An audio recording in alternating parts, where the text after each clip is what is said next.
It's time. Time for you to tackle those nerves that you get going into performance. It's one of the biggest barriers that most new vocalists face. Today we're going to help you conquer those nerves the next time you hit the stage. Keep watching. Hi everybody, it's Christy Bovey with the Voice Love Company. Please be sure to like and subscribe, and don't forget to hit that little bell below to make sure you don't miss any of the upcoming videos or when I go live. You can read this entire post at my blog, voicelove.co.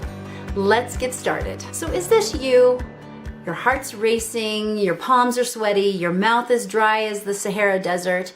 You feel like you're going to pass out. What were my first words again? If this is you, it means you're probably dealing with performance anxiety. And you know what? You're not alone. Nerves are normal. And what we're going to be talking about today is how you can make friends with those natural, normal nerves and some things you can actually do to help. Nerves are simply your brain helping you to be safe. Back in the caveman days, our brain was wired to run from danger. If we saw a lion that was trying to gobble us up, we knew to run. Well, today's version of the lion is getting up on stage and giving a speech or singing a song. And so your brain is simply trying to keep you safe. That's all it's doing. What we need to help you do is get into a position mentally where you can help your brain realize you are safe, and that not only that, you're having fun. So here are 11 things you can try to help yourself as you go into your next performance. Number 1, practice and prepare. There's nothing so scary as coming on stage and recognizing that you have not put in the practice time that you know you should have. You will feel a heck of a lot more confident if you know going in that you have put in the hours of preparation and practice time to get to that performance moment. So put in the practice time ahead of time, and then right before, as you're getting ready for the actual performance, do everything you can to make yourself as comfortable as possible. Doing dress rehearsal where you wear the actual clothing, you stand or you sit or you're in the actual position that you're going to be in during the performance. You have the same lighting, the same sound. This is going to help you feel so much more calm and ready for what you're getting ready to do. You want a sense of familiarity as you hit the stage for the actual performance. Off stage, do the mental work. I've talked about this before, but taking time to mentally go through your performance, seeing yourself performing brilliantly. This helps your brain recognize, oh yeah, this is familiar. This is something that I'm used to doing, and I'm going to just relax and do it well. 2, know your why. Stop thinking and obsessing about your anxiety. Stop. You've got to get out of your own head when you get up there to perform. You just have to. And one way to do that is to recognize that you bring something very important that other people need. Taking your thinking off of yourself and putting it onto the people that you're going to impact with your message or your singing voice or your performance in some way can definitely help give you more of a sense of, yes, I deserve to be up here. I'm supposed to be doing this. I was born for this moment. When you focus solely on how nervous you are, it just makes you more nervous. And that could even shut you down to the point of where you're not even willing to do it at all. That's a tragedy because you're actually going to rob someone of what you bring. So you've got to make sure that you're getting your head in the right place and your heart. You know exactly why you're supposed to be up there. Number 3, stop focusing on making mistakes. Tell yourself the right things. Instead of, don't mess up, don't mess up, don't mess up, you need to be saying, you've got this. Focusing on making mistakes just makes you mess up more. They've actually done studies about this. Instead, be your biggest cheerleader. Have a positive focus on doing well and believe that you've got what it takes. Number 4, use a grounding prop. So you take an object like a sweater or a piece of jewelry or even a pen or a guitar pick. You imagine yourself flinging your nervous anxiety into that inanimate object, and then you lay it down. You walk out onto the platform and you perform brilliantly. It tricks your brain into believing that you've laid down your anxiety, so you're able to catch your breath, you're able to just calm your mind, focus on your performance, focus on why you're there, who you're there to help, what impact you're there to make instead of the nerves and anxiety. Number 5, breathe. A really good technique called progressive breathing involves inhaling on a certain number of counts and exhaling on a certain number of counts. The thing you're going to want to remember is you don't want to take too deep of a breath. Otherwise, that can trigger a sense of you're hyperventilating. So you're going to want to take a deep breath into about the breastbone. So you're filling the lungs from bottom to about midway. You're going to inhale for 2 counts. You're going to exhale for 2 counts. Let's try it. Inhale, 1, 2, exhale, 1, 2. Then you're going to want to inhale for 4 counts, then 6 counts, then 8 counts, then 10 counts. Now, if you get to a point where you start to feel again like you're hyperventilating or you're smothering because it's too many counts, too slowly done or whatever, don't do as many. Listen to your body. Take only as many as feels relaxing to you. Doing this serves a couple of purposes. It helps get some much needed oxygen into your body before you perform because, as you know, when we get nervous, the breath tends to get really shallow, but it also helps to calm you down.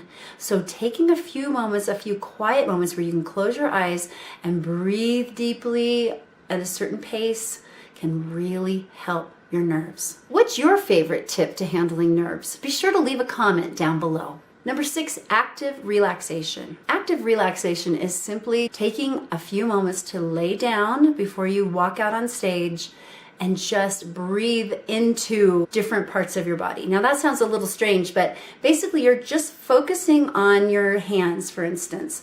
You're breathing relaxation into your hands and helping them just to relax and open up. Breathe relaxation into your shoulders. You can go from top to bottom on your body and whatever you have time for. You're not sleeping, you're not meditating, you're aware.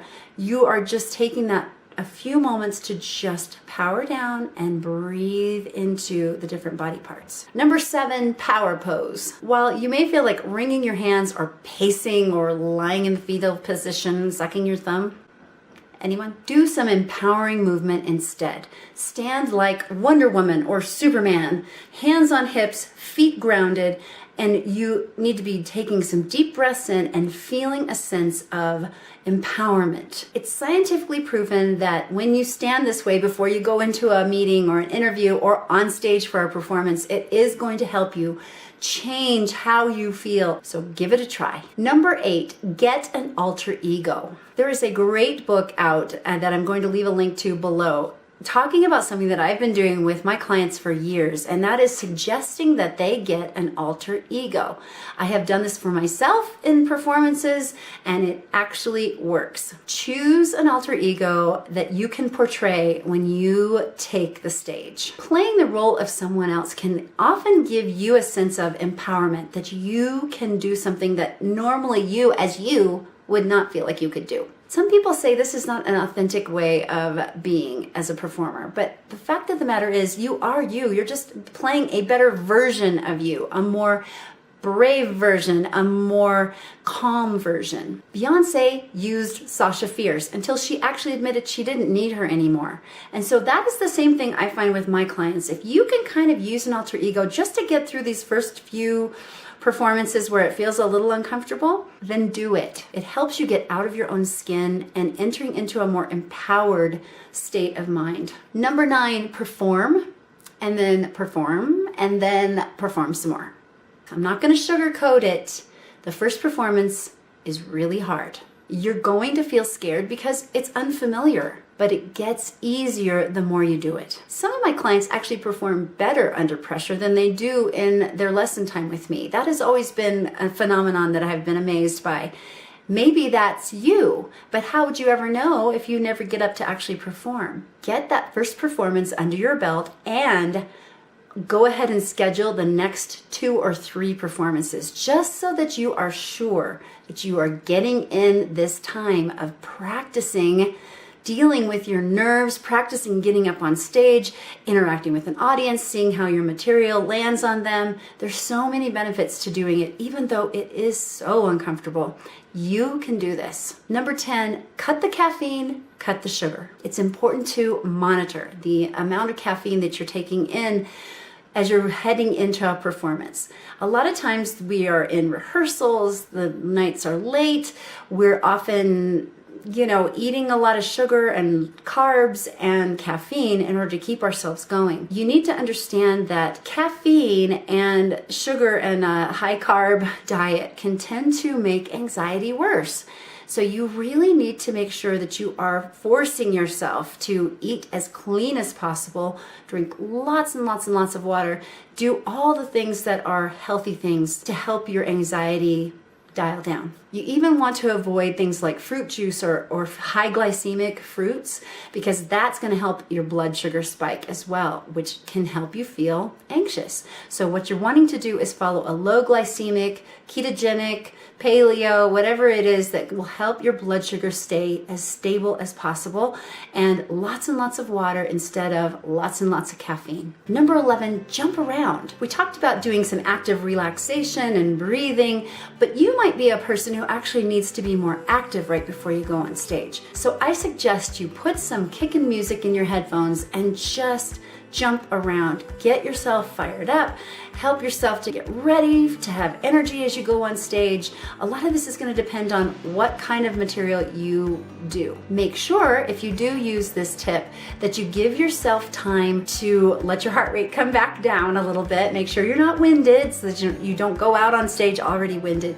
But if this may help you, go for it. Nerves can actually create the magic in your performance.